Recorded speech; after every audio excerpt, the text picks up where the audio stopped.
Now to the drama playing out in rural Oregon tonight. The armed anti-government protesters who've taken over a group of federal buildings. Police are keeping their distance for now, hoping to ride this thing out. But many critics are asking, would the cops be handling the situation differently if the protesters were black or Muslim? ABC's Neil Karlinski is on the scene tonight. Tonight, a bizarre standoff in Oregon.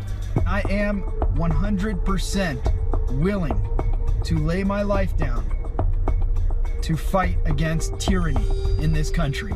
As several dozen militiamen, some openly armed, hold their ground at this federal wildlife refuge, which they took over while no one was here. And we found the man who posted that video inside. Do you fear that this could turn into something serious enough that you would not be able to return to your family? There's always that chance. Nobody, I'll tell you right now though, nobody here will fire that first shot. We will protect ourselves, but that's not what we want, and I don't think that's what they want. The events at first glance might seem like this 2014 armed standoff between ranchers and federal agents in Nevada. Get back! Get back now! But there's no violence or confrontation here in Oregon. What there is some of the same characters. In fact, members of the Bundy family from Nevada behind that standoff are at the center of this one as well. This refuge here is rightfully owned by the people. And we intend to use it. They say they're fighting for nothing short of the liberation of thousands of square miles of federal land, which they believe should be returned to America's ranchers. To say that this is all taking place in the middle of nowhere is an understatement. The nearest town is a solid 40-minute drive away. It is nothing but open, snowy fields like this. These guys are in the middle of nowhere. The group seized the unoccupied federal refuge Saturday, protesting against prison time for two ranchers convicted of arson for lighting fires on acres of public land. I'm going to jail for 5 years for 127. Seems like a bit of an overkill. Mr. Hammond! The pair surrendered at a California prison late today, distancing themselves from the standoff in Oregon.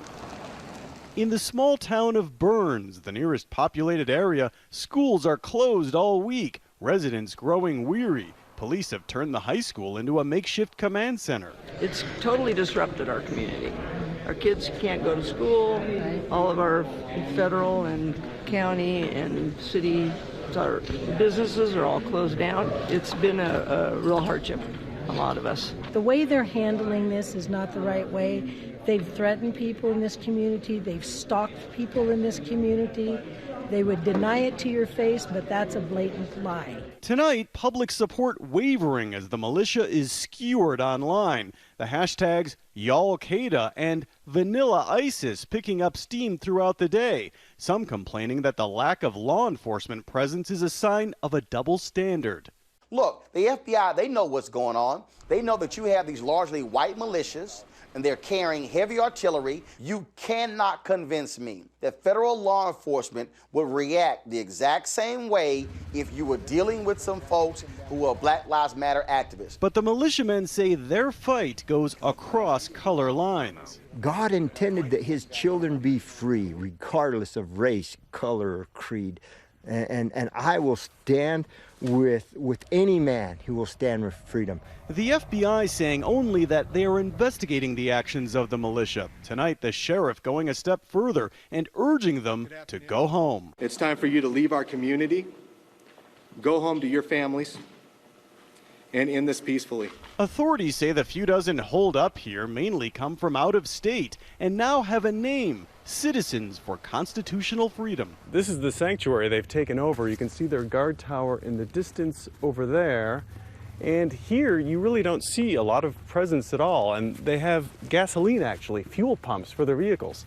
Inside, bunks the militia members sleep on, a woman preparing meals, ranchers pleading for others to join their cause. We need you to get here and stand with us. Whether you're armed or unarmed, you get up here.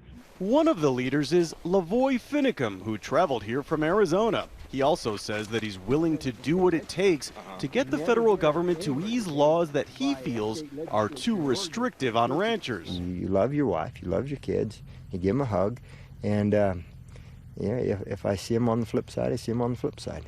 Lavoie comes from a long line of ranchers. This is happening throughout the West. I've met with ranchers in Utah. They're getting pressed and pushed from every side. Police have been largely absent in this standoff, but Lavoie has been in this spot before, joining rancher Cliven Bundy in that 2014 face-off with federal agents over cattle grazing rights. Get back! Get back now! For 20 years, rancher Cliven Bundy refused to pay rent to herd his cattle on government land, resulting in $1.1 million in grazing fees. So I have no contract with the United States government. Back up! You're gonna get fixed! Federal agents armed with tasers and dogs evicted his cows, seizing hundreds. Anti-government groups and armed militia members joining the fight, the confrontation turning rough. I just saw federal agents throw my aunt on the ground. Government officials, concerned for their safety, pulled out, leaving Bundy and the protesters behind. This time around, it's Bundy's son Eamon who is leading the charge. He says that his actions will be peaceful. The reason and the principles that we are here are based upon the Constitution of the United States.